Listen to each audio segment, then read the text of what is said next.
Assalamualaikum warahmatullahi wabarakatuh. Pada pertemuan kali ini kita akan membahas mengenai kimia aditif. Sebagai pendahuluan, kita akan membahas mengenai definisi dari kimia aditif. Apa sih kimia aditif itu? Jadi di sini adalah ketika suatu produk yang terdiri dari satu atau lebih dari konstituen yang kemudian ditambahkan secara sengaja dalam bahan bakunya, maka itu merupakan disebut kimia aditif atau bahan aditif. Misalkan saja di sini kita punya tepung terigu yang dibuat sebagai roti. Ketika tepung terigu itu kemudian ditambahkan zat mengambang, kemudian zat mengawet, ya, misalkan dalam hamburger ini, ya, roti hamburger ini, maka zat tambahan-tambahan tersebut disebut sebagai zat aditif. Ada zat aditif secara alami dan ada zat aditif secara sintetik. Ya. Kemudian di sini tidak hanya dalam makanan saja atau produk-produk makanan saja, tapi produk-produk lainnya ketika ditambahkan zat aditif atau bahan tambahan ke dalam bahan bakunya, maka bahan tambahan tersebut dikatakan sebagai zat aditif atau kimia aditif.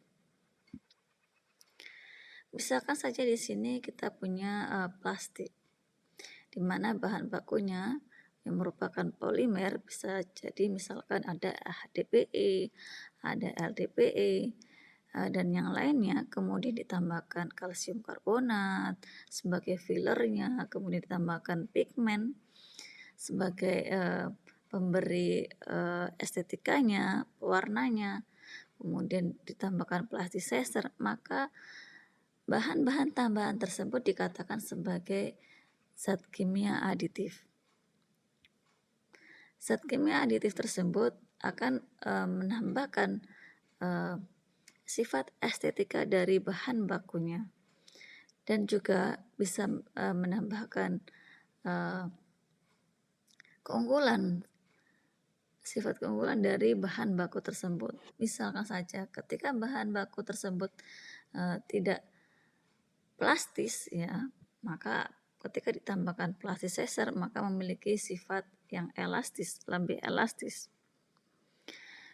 Contoh yang lain, ketika plastik itu kemudian tidak memiliki sifat tahan panas, kemudian ditambahkan sifat aditif heat stabilizer, maka dia akan lebih memiliki sifat tahan panasnya.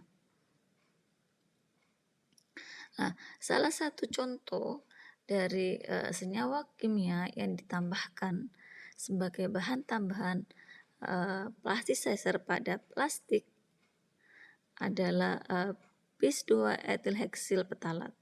Ini adalah plasticizer yang umum yang ditambahkan pada plastik, di mana di sini akan meningkat sifat plastisitasnya, ya, dan menurunkan viskositasnya, sehingga akan membuat sifat dari bahan baku atau produk tersebut lebih baik.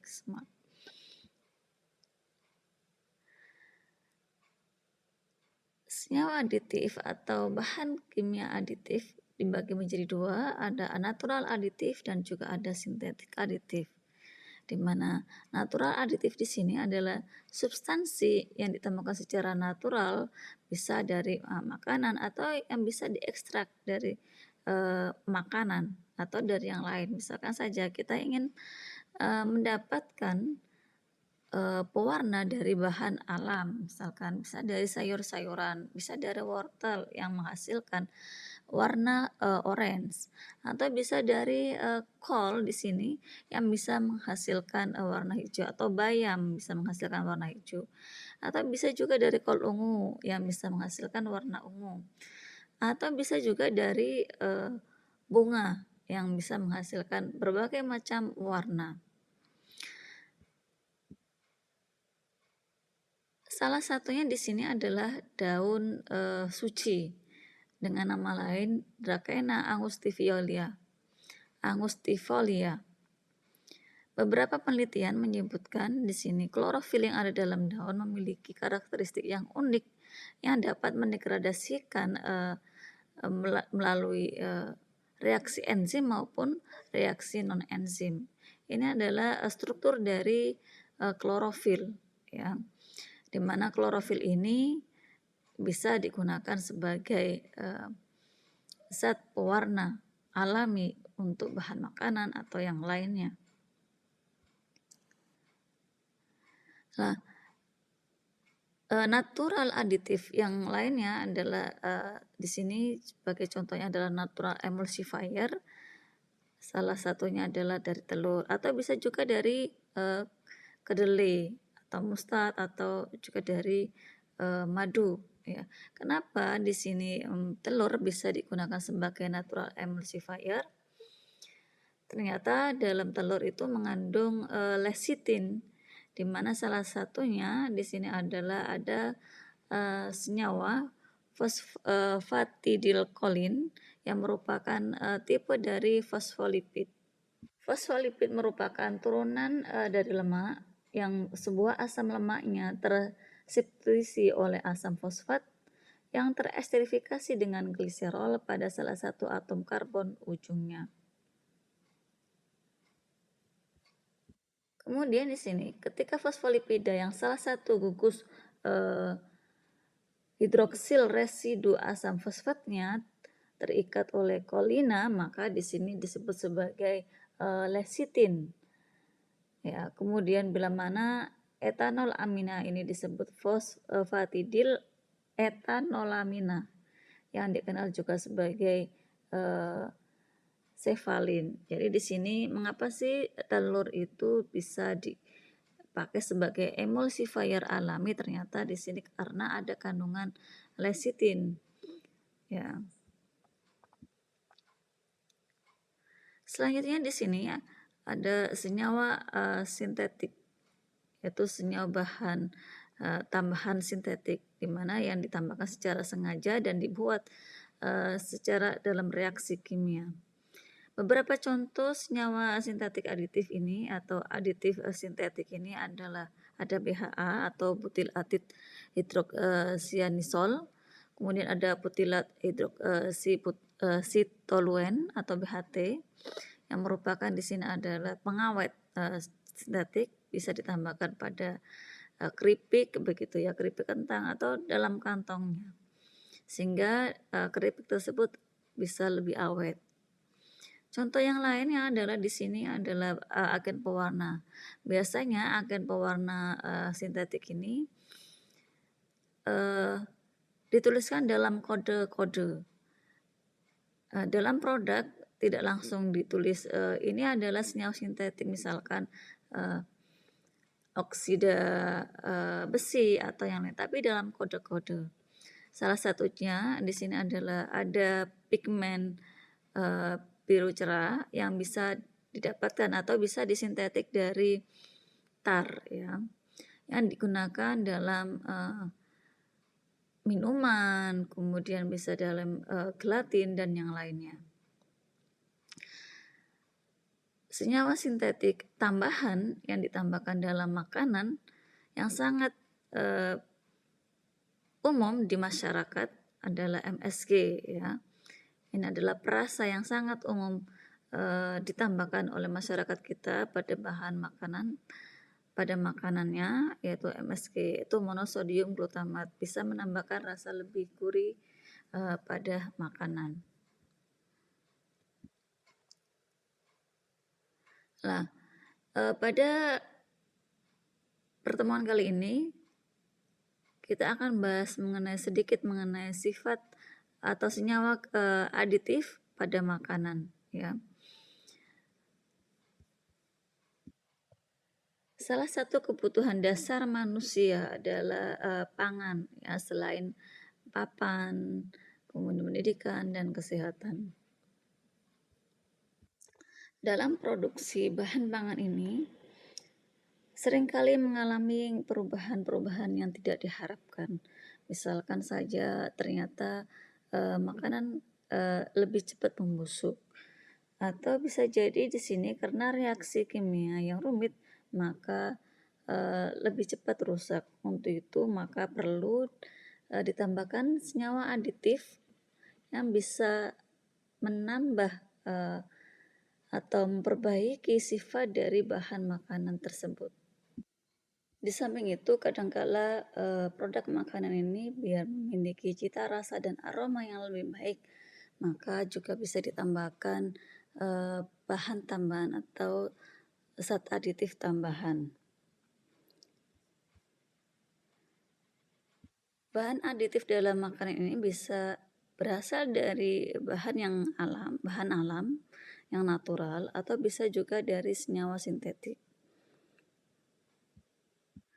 Misalkan saja, untuk memperlama kebusukan dari makanan, maka bisa ditambahkan antimikroba. Atau bisa jadi biar memperbaiki warna dari bahan makanan ini, maka ditambahkan agen pewarna atau pigmen atau dyes.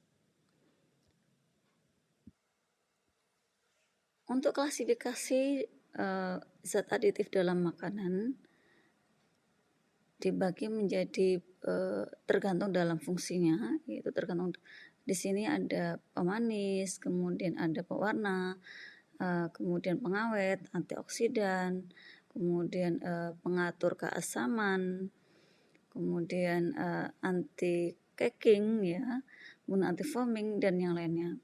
Banyak sekali zat aditif yang digunakan sebagai zat tambahan dalam makanan yang dapat digunakan untuk memperbaiki cita rasa makanan maupun dapat digunakan untuk memperbaiki sifat makanan agar bisa tahan lebih lama dan kemudian bersifat lebih baik ya.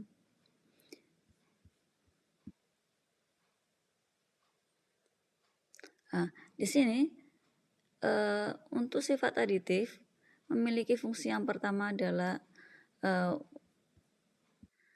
untuk menjaga komposisi nutrien pada makanan agar lebih aman ketika dimakan. Kemudian bisa memperbaiki dari look ya, dari dan testernya agar lebih baik. Kemudian di sini juga bisa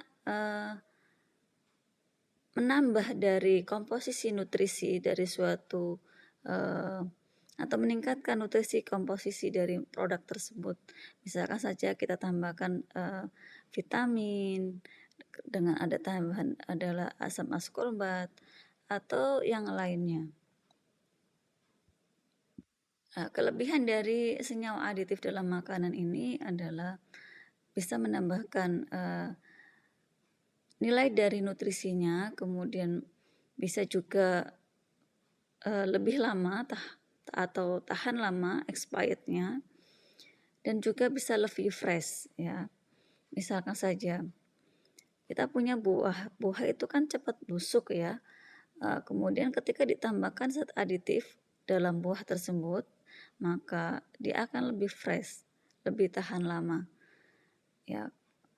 Kemudian contoh yang lainnya adalah dalam roti. Roti ini biasanya 2-3 hari sudah terdapat jamuran ya. Maka agar lebih tahan lama, maka ditambahkanlah pengawet. Selain itu, fungsi atau kelebihan dari kimia aditif dalam makanan ini adalah agar makanan tersebut lebih murah ya. Dalam produksinya biasanya ketika tidak ditambahkan zat aditif, maka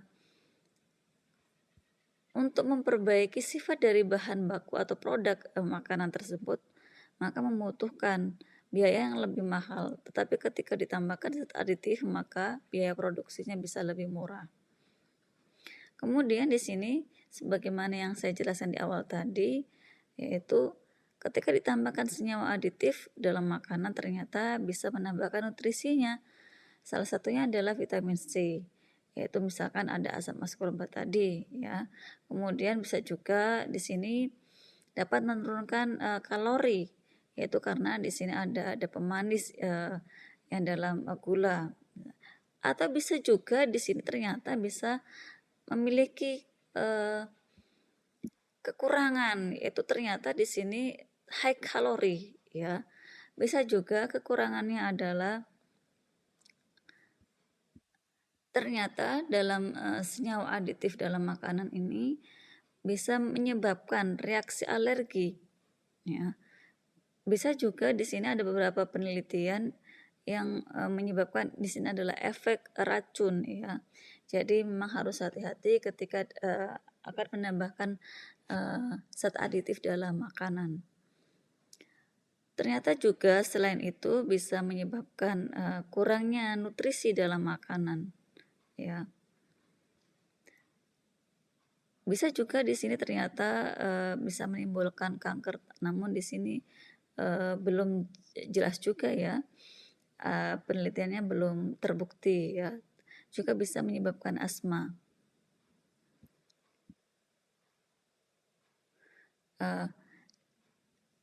Ada beberapa zat aditif tersebut, misalkan saja di sini ada natural sweeteners.